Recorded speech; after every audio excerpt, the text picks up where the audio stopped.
It's a major play. It's a major play. So I'm going to go back to the additions that y'all had this offseason. Hassan Whiteside is a guy with a lot of potential. He had high moments in Miami and some low moments. You're considered one of the best leaders in the NBA. You got a player coming in with a reputation. How do you welcome him and how do you make him feel comfortable in a new environment? I mean, for me, just accepting him for who he is. You know, you don't want to have a guy come in and then you come at him like you just think you know everything or boss him around.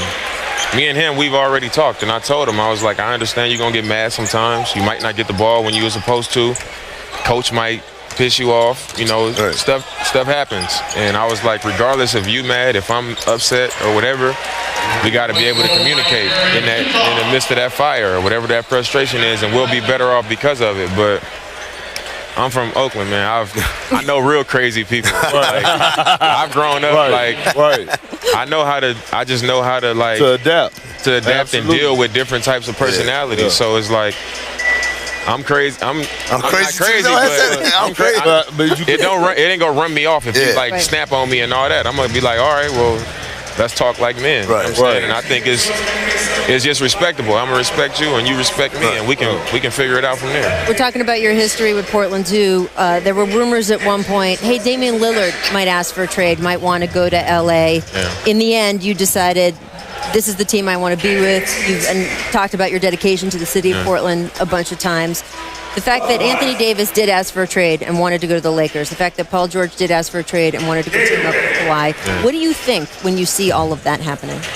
I think people, you know, they on the business side, teams decide they done with a player and they make a move, you know, and the thing is, it's business. Everybody say it's business. The team did, you know, and when players do it, it's frowned upon, like they doing something wrong. But just for me personally, I'm not a team up type of person. You know what I'm saying? I've said it in the past, like I would almost just rather, if I'm gonna lose trying to do it the way I'm doing it, I can live with that knowing that I really mean that. Well, you ain't said it. That's what I prefer. But you ain't just say it, you lived it. Yeah, like that's really how I feel. Yeah. So like, I don't think there's nothing wrong with what guys are doing. You know, when I see it, I kind of get excited about the challenge of it. I'm like, okay. Is there a difference for you between teaming up and recruiting?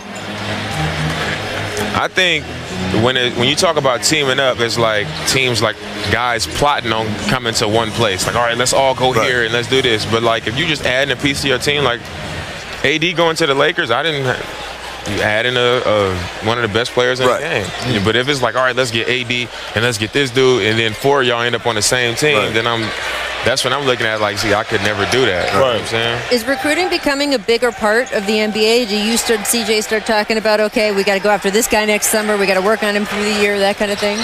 Me and CJ don't operate like that. We just be like, when we talk about players that we could get, we'll be like, this guy would fit well because he can shoot and he would stretch the floor out. We do it like that. We don't look at it and say, oh, this star gonna be a free agent, let's go after him. We just never had that type of conversation because I don't feel that way and neither does he. Now, if you can get one of them, it's like, of course you want to get them, but you're not out there searching like that. You just never had those conversations. Well, let me ask you this: what if Neil or one of the Blazers management say, hey, this is a guy we're really interested in, we think he might be available, can you do the talking? Yeah, because I know I don't hang out with a bunch of players and we ain't best friends and stuff like that, but I know players and I'm cool with them. And if that situation presented itself, of course I'm gonna participate because it's gonna give our team a chance to improve and it's a real situation. So I mean, of course. By the way, y'all do. One person I left out who's one of my young favorite guys on y'all team. That Collins kid, man. Oh, yeah. I love him to death, man. Man, he tough for real. Yes, too. No, I see it. He about that life. He wants the smoke. He tough for real. That whole team is tough. And can we also, before we let you go, I do have to point out that this is what ended the Oklahoma City Thunder as we know it, apparently. Rachel, don't do that, Why y'all gotta put me in the middle of that? Hey, Dame, look, hey, you did it. But that ain't what, that ain't my fault. They blew up your team because of that. They blew up the whole team because of that. Listen, real talk, that might be one of the best game winners ever in the history of the game. That's no juice What y'all say nowadays? No cap or whatever. What y'all say? Yeah. I'm almost 35, man. I don't know the new slang that's going on around here. That didn't break up. In that series, I usually wouldn't even celebrate for real. Like, I usually would just make it and, like, celebrate with my team. But, like, that series has so much. Yeah, absolutely. Chatter. A lot of talk. A lot of chatter. Talk to you. A lot of smoke in that. You did that the right way. You were supposed to do that. Prior to that moment. But it is a good example of how tough it is in the West, in this league in general. You have this Oklahoma City Thunder team that has had a big star since they moved from Seattle, right? Durant, Russ, Paul George. They thought they were going to continue that cycle. They signed Paul to that big contract last year. And then, boom, a year later, they've got a second year in a row, first-round exit. And they decide that with Paul George saying, I want to go somewhere else, we've got reports now. Russell Westbrook on the trading block. They might try to just start over again. Does that sort of underscore how quick this can all come at you? I mean, it's just fragile. Anything can happen. A player can be here one day and over here the next day and committed to this team one day and want to be traded. Like, you just never know. But just like what teams players play for is fragile, is also you can go from being a non-playoff team to being in the finals. Right. And I think that's the part that people look past. Is like, oh, we lost in the first round. We got to go in a different direction.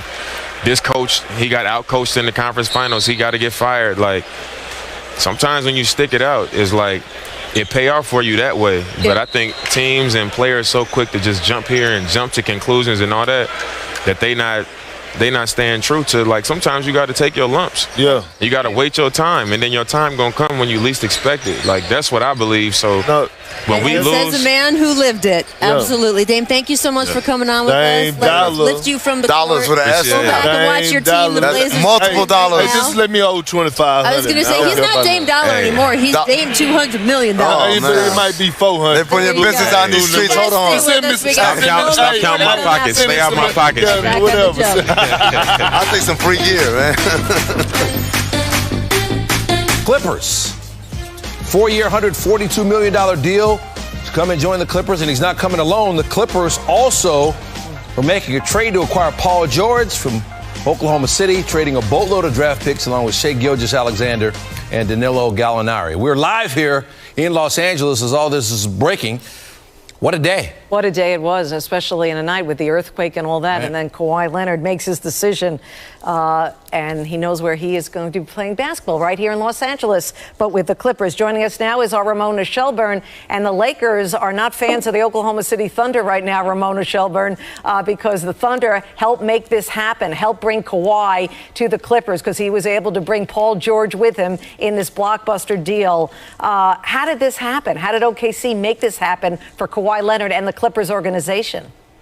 So, the Oklahoma City Thunder felt like they didn't have much of a choice here because within the last couple of days, and really what we've seen is in the last couple of days, free agency was pretty much over. Okay, free agency was July 1st and really June 30th, and this Paul George's trade demand came after free agency had begun, and so the Oklahoma City Thunder heard from Paul George that he requested a trade and he wanted to go to the Clippers to play with Kawhi, and they felt like, you know what, we've seen this movie before. We saw it in New Orleans last year with Anthony Davis. We saw this in San Antonio with Kawhi Leonard, and we're not about to go through this with Paul George. And they felt like, this is, obviously a team they felt like could contend. They had at least another year or so in them to contend.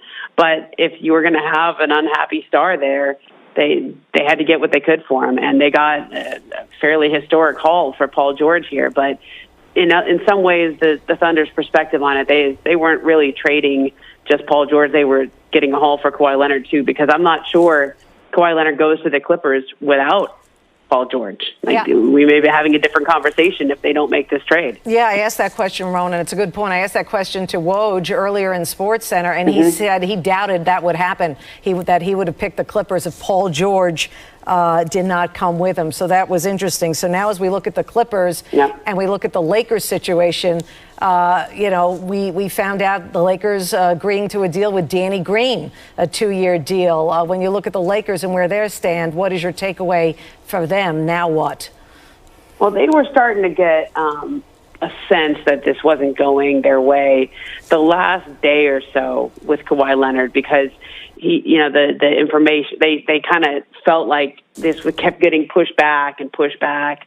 And they had to go about their business. I mean, they have a trade for Anthony Davis that's supposed to be completed tomorrow. And, because Kawhi Leonard was still out there, because you still had to wait on him, this is now 18 players involved in that trade and 8 different teams. I mean, this trade needed to go through on July 6th. And if Kawhi Leonard was still taking his time and was asking them, can you wait, this was going to start getting very uncomfortable for everyone involved. Now, Anthony Davis waived his $4 million trade kicker, and from what I understand, you can't unwind that. So he gave up $4 million for them to pursue Kawhi Leonard, and they thought they had a good chance at him. But, I guess he just has to, he's giving that money, I guess, to Danny Green. But I would expect them to move in short order to bring back Kentavious Caldwell-Pope. I know they've been talking concurrently with JaVale McGee and Rajon Rondo, certain guys they've had on the team in the past.